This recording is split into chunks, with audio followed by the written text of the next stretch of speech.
ಬೆಳೆಗೆ ಎಷ್ಟು ನೀರನ್ನು ಹಾಯಿಸೋದು ಅನ್ನೋದು ಗೊತ್ತಿಲ್ಲದೆ ಎಷ್ಟು ಬೇಕೋ ಅಷ್ಟು ಸ್ವಿಚ್ ಹಾಕ್ತಾರೆ, ಹೋಗ್ತಾರೆ, ನೀರು ಅವು ಏನಾದರೂ ಆಗಿ ಹಾಳಾಗೋದ್ರೂ ಅವ್ರೇನು ತಲೆ ಕೆಡಿಸ್ಕೊಳ್ಳಲ್ಲ. ಹಾಗಾಗಿ ಇದರಿಂದ ನೀರು ವೇಸ್ಟ್ ಆಗುತ್ತೆ ಮತ್ತು ಇಳುವರಿನೂ ಸಹ ಕಡಿಮೆ ಆಗುತ್ತೆ ಮತ್ತು ರೈತರ ಪರಿಶ್ರಮನೂ ಸಹ ಹೆಚ್ಚಾಗುತ್ತೆ.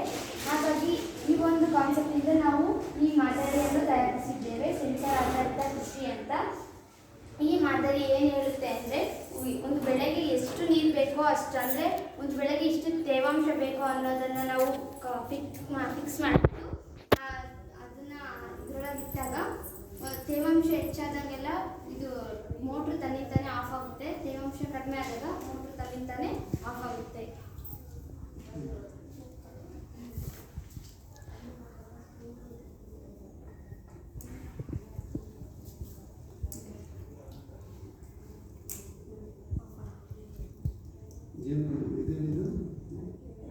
ನೀರು ಸರ್, ಹಾಂ